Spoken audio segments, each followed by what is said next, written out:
Rise for the month of Ramadan. Oh, Ramadan. Bismillahir Rahmanir Rahim. Dear brothers and sisters, Assalamu alaikum wa rahmatullahi wa barakatuh. I'm Professor Dr. Muhammad Qadri. As usual with your program, Blessings of Ramadan.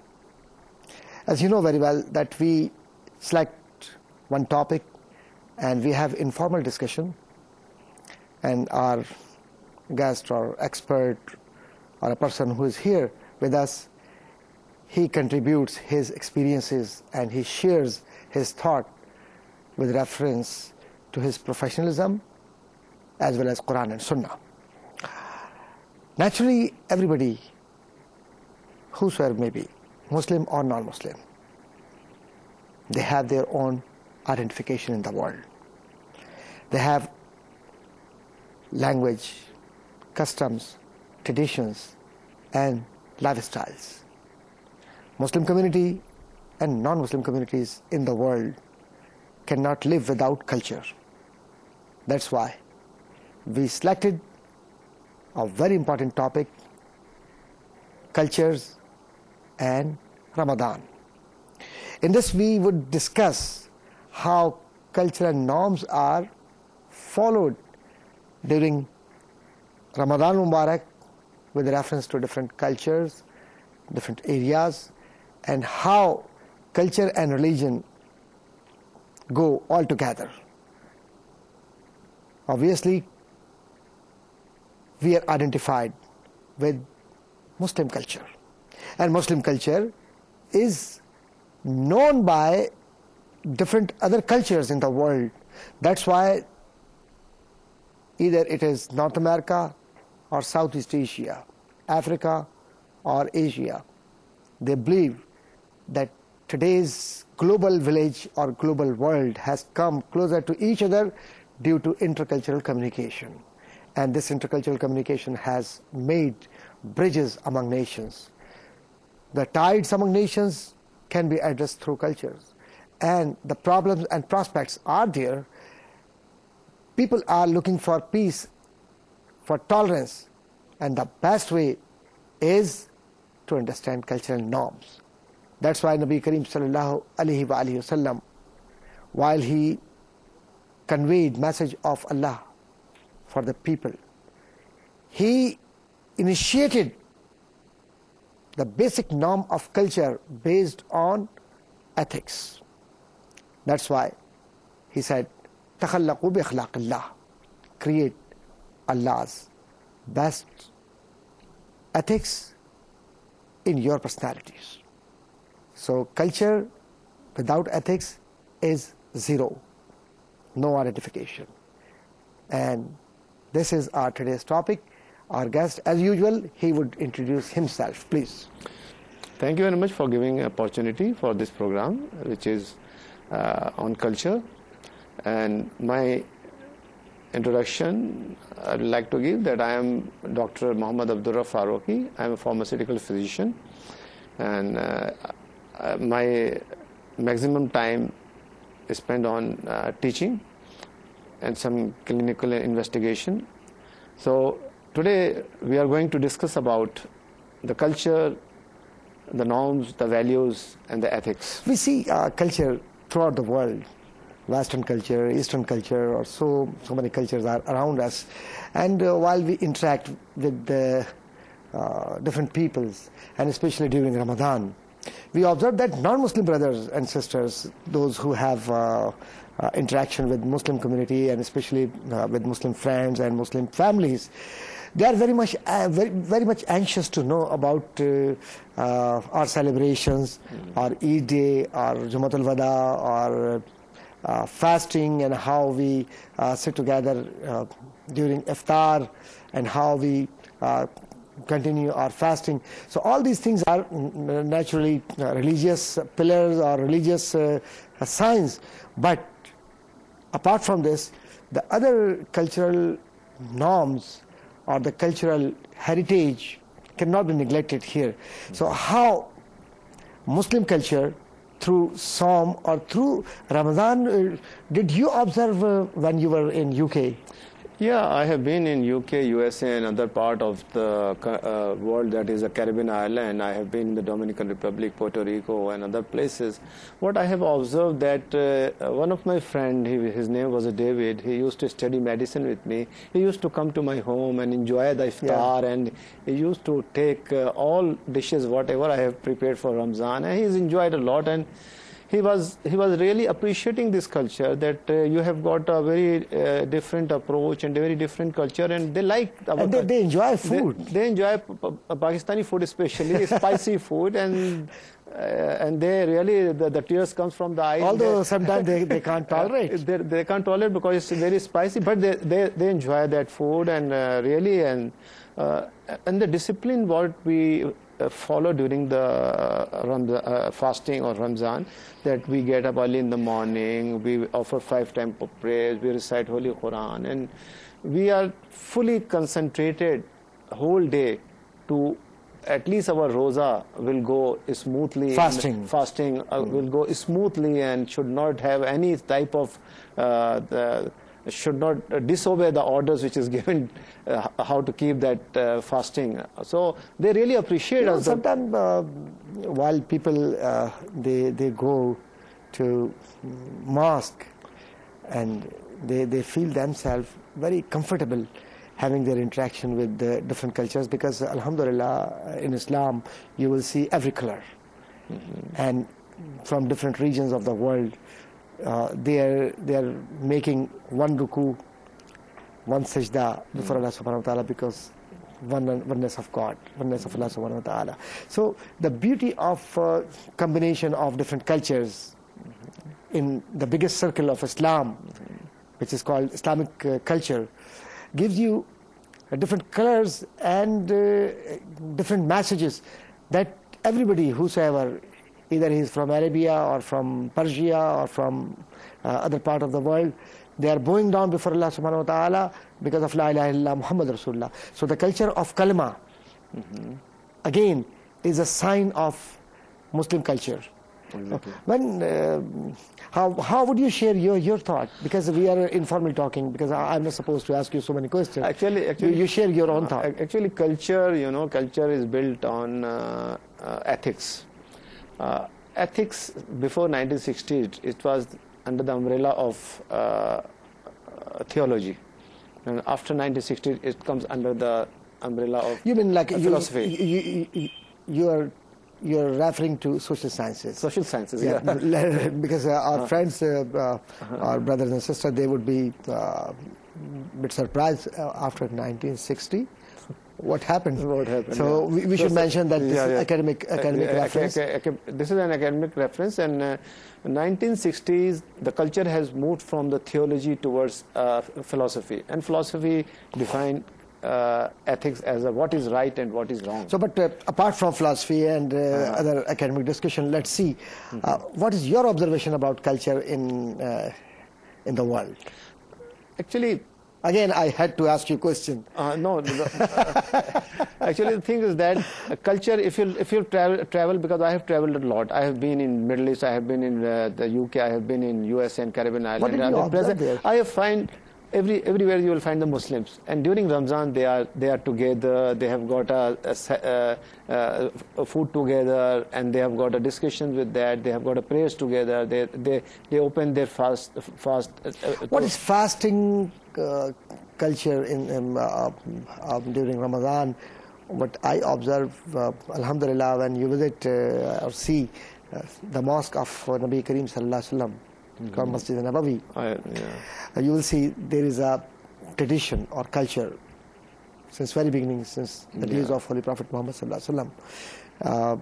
They spread a sheet and they serve different fruits and other stuff, and people sit together, and it shows unity of Muslim Ummah. Exactly. So the culture really is very strong because of religion and ethics. While you combine religion and ethics, because to me, religion, ethics comes under religion, because religion teaches about ethics, how to behave, how to create your habits, your interaction, your behavior, and your norms, social norms.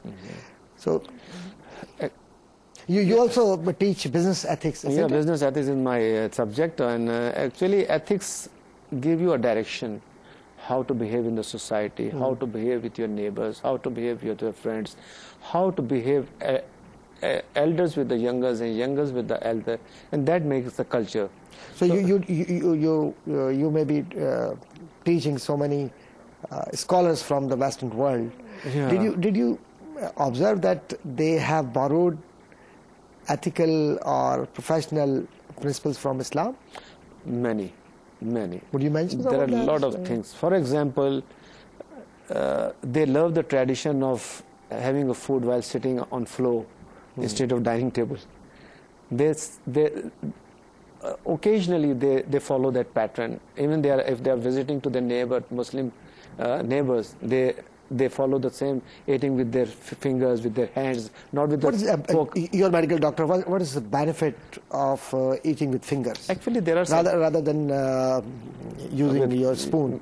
Actually, fingers with the nail, there are certain enzymes which are present in our under our nails, and that will helpful for our food, for our digestion, for our even. There are two types of bacteria. Does it create some taste inside as well? Yeah, of course. A touch of your fingers into the mouth is creating another sensation, pleasure or sensation. Yeah. So you enjoy that food, even if you suck your fingers, if you lick your fingers, you are enjoying that food, and it's giving a communication to it's communicating with your brain, those centers which are enjoying that taste. So this is a very traditional and it's a scientific reason also, because these fingers has got certain enzymes under the nail, and that will help you in the digestion. It will help you to prevent from the infection or the bacteria or the pathogens. There are a lot of benefits while having food with your hands. So even the Western world, they are also enjoying this tradition of the Muslims, that while sitting on the floor, what happened? Your stomach is compressed between your thighs and the stomach, and giving a little capacity to fill the tummy more and more, and overeating. By now, Dr. Rab, I think while some of our friends, just as a joke, some of our friends, if they are listening to you, they would say, "Oh my goodness, we are." It means that we are going to lose our taste, because if I have little amount of food, then it would be my loss. So why not sitting on the chair? Actually, no, it means that you are controlling yourself. Yeah, your physical appearance is controlled by your. While Nabi Karim Sallallahu Alaihi Wasallam used to sit on the floor, he set an example that little food would increase your health.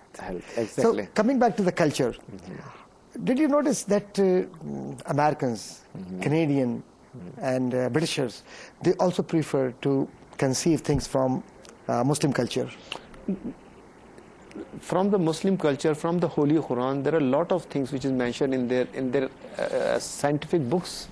If you go for the embryology, for example, Keith Moore is an author of an embryology book. They have mentioned that fetus is enclosed in 3 layers, according to the Holy Quran mentioned 1400 years before. So they are using the references of Quran and Muslim culture in their books also. They appreciate that, and they have got a scientific research on that why this community is getting benefit out of that, why should not we?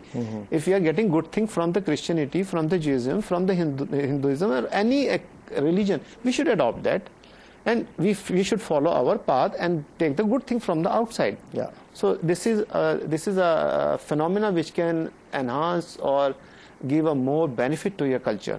So we should add good things in our culture for a long strategy that will be helpful for our coming generation. So we have a Ramadan culture. Sometimes I observe that even the people, those who are not keeping fast, they say, okay, at least I should sit with the people who are going to break the fasting and enjoy food and other stuff. It is okay for them. So it has become Ramadan culture. People go to mosque, and there are so many people who would be praying from morning to evening, and all of a sudden, while there is an announcement about Eid or expectation about Eid, people are gone. No one knows from where they were coming. Right. So this tradition should not be appreciated, and we should convey this message to our brothers and sisters that Allah subhanahu wa ta'ala does not need any kind of hypocrisy or ibadat, which is done only during Ramadan. MashaAllah, it is good to start in Ramadan, but how would you justify yourself that you're praying only during Ramadan, and after that you don't remember even what was the message of Ramadan? Actually, as a trainer also, I'm a trainer. I'm giving a training to the pharmaceutical company, medical representative and managers. We give a training on once in hotel or some place, and it doesn't mean that that training is finished now. We have to keep it on. We go continue the training, and they have to adopt whatever we have given during training. They have to follow those instructions, and they should apply that in the field. So in the same way, 1 month is a training period, which is a fasting month of Ramzan. And it is enough. Enough. 1 month, 30 days is enough for everyone, that they should follow the whole 11 month, whatever we have learned or we have adopted during that 1 month of exercise. So that exercise is not only meant for 1 month. So we have to continue it, and we have to give instruction to our youngsters also, our family members also, to follow the same thing, and our society and communities also. Month of Ramadan and its culture, naturally, one should remember throughout the life. So your message, very short message. This is a month of an opportunity. This is a training period for all the Muslim Ummah to continue for 11 months. Whatever you have learned and you have adopted and you have followed should be continue. MashaAllah, this was a great discussion, and I believe you may have enjoyed, because we wanted to try to cover different aspects of culture with reference to our health as well. So, as we know, Quran says, وَجَعَلْنَاكُمْ شُعُوبًا وَقَبَائِلَ لِتَعَارَفُوا. Allah subhanahu wa ta'ala has created different groups or different nations for the sake of introduction. So our cultures should strengthen humanity. It should not destroy the humanity or human being, because cultures come under the umbrella of religion, and Quran and Sunnah are the best sources to create culture. And Allah's culture or Nabi's culture is to promote peace, to promote humanity and love for all. May Allah bless all of you. Thank you very much for being with us. Assalamu alaikum wa rahmatullahi wa barakatuh. Allah Hafiz and goodbye. That is for dhikr, remembering Allah, and rise for the month of Ramadan.